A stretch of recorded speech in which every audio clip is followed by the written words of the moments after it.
Deobandi Pakistan level کے مفتی زر ولی صاحب، انہوں نے کہا کہ جی یہ عیدی کو لوگ چندے دیتے ہیں، یہ زنا کو پروموٹ کر رہا ہے کیونکہ حرامی بچے پالتا ہے۔ دیکھیں نہیں دے سکتا ہوں کیونکہ مولویوں کا علاج میرے پاس ہی ہے، یہ پڑھے لکھے لوگ نہیں اس کا جواب دے سکتے، عام دنیا دار۔ ان کا جواب وہ دے گا جو دنیاوی طور پہ بھی میرے جیسا پڑھا لکھا آدمی ہوگا، اور مولوی جو وڑ کے نکلے ہوئے گا، کیونکہ دائیں کو ٹیڑھ نہیں چھپے ہوندے۔ یہ مفتی زر ولی یہ جو کہہ رہا ہے کہ نہیں جی زنا کو پروموٹ کیا کیونکہ حرامی بچوں کو پالتا تھا عبدالستار عیدی، تو میں اس مولوی سے پوچھتا ہوں کہ تم لوگ پھر لواطت کو، ہومو سیکچولیٹی کو پروموٹ کر رہے ہو کیونکہ تمہارے مدرسوں کے اندر بچوں کے ساتھ تمہارے مولوی منہ کالا کرتے ہیں۔ الحمدللہ رب العالمین والصلاة والسلام علی سید الانبیاء والمرسلین محمد النبی الامی وعلی آلہ واصحابہ واہل بیتہ اجمعین، اما بعد۔ محترم بزرگوں، دوستوں، بڑا ہی افسوس ہوا کہ آج ہمیں ایک کلپ دکھایا گیا وہ جہلمی انجینئر کا۔ وہ کہتا ہے کہ عبدالستار عیدی کے اوپر جو ہمارے شیخ الحدیث و تفسیر فقیہ علی الاطلاق آیت من آیات اللہ حضرت مولانا مفتی محمد زر ولی خان صاحب نے جو باتیں کہی تھی کہ اس طریقے اصل میں حضرت نے یہ کہا تھا کہ عبدالستار عیدی جس طرح سے یتیموں کو ایک یکجا کر رہا ہے، اٹھا کے روڈوں پہ سے بچے لا رہا ہے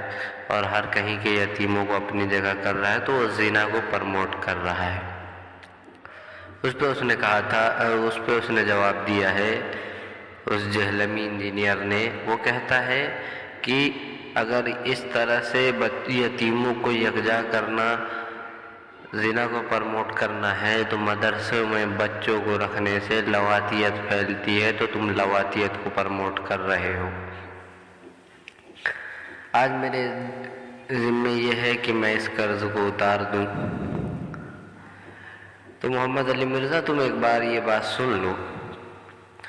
کہ جو تم کہتے ہو کہ مدرسے کو کھولنا، زنا کو پرموٹ کرنا ہے، تو عام طور سے دنیا جانتی ہے کہ نبی اکرم صلی اللہ علیہ وسلم کے زمانے میں مدرسہ تھا، مسجد نبوی کے اندر ہی مدرسہ تھا، جہاں اصحاب صفہ درس لیتے تھے، قرآن سیکھتے تھے، دین سیکھتے تھے، اور جتنے بھی صحابہ آئے ہیں اسلام کے اندر، وہ چاہے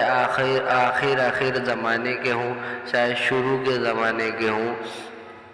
سب نے اسلام کا درس لیا ہے اور مسجد نبوی میں لیا ہے۔ تو تم اشکال کر سکتے ہو کہ ہاں بھائی وہ تو آتے تھے اور چلے جاتے تھے، یہ تو بہت دنوں تک رہتے ہیں۔ تو اصحاب کہف، اصحاب صفہ بہت دنوں تک تھے، اور جب تک انہوں نے پوری طرح سے اسلام کی تعلیم کو حاصل نہیں کر لیا وہ گئے نہیں۔ اور دوسری بات، آپ کہتے ہو کہ لواطیت کو پرموٹ کرتے، کون لواطیت کو پرموٹ کرتا ہے یہ بتانا۔ کسی مدرسے میں لکھا ہے داخلہ فارم میں یہ بات موجود ہے کہ ہاں آپ آئے ہو تو آپ کے ساتھ لواطیت کو انجام دیا جائے گا؟ کوئی ایک عالم بتاؤ جو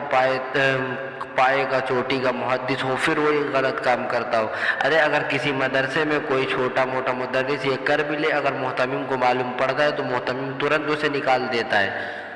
کوئی پروموٹ نہیں کرتا۔ وہ تو ان کے چھوٹے موٹے مدرسوں کی اور کج فہم جاہلوں کی وہ حماقت اور جہالت ہوتی ہے جس کو مدرسہ برداشت بھی نہیں کرتا، نکال دیتا ہے۔ مدرسے کا ثبوت تو شریعت اسلامیہ میں پہلے دن سے چلا آ رہا ہے، مگر یہ بتاؤ کہ یتیموں کو جمع کرنے کا ثبوت کیا محمد علی مرزا تم پیش کر سکتے ہو؟ بلکہ یتیموں کے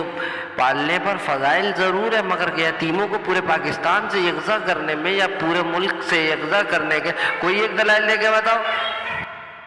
قیامت کی صبح تک کا تمہیں ٹائم ہے محمد علی مرزا، تم ثابت نہیں کر سکتے کہ نبی اکرم صلی اللہ علیہ وسلم کے زمانے میں جتنے یتیم تھے سب کو نبی اکرم صلی اللہ علیہ وسلم نے یکجا کر لیا تھا، کبھی ثبوت نہیں دے سکتے۔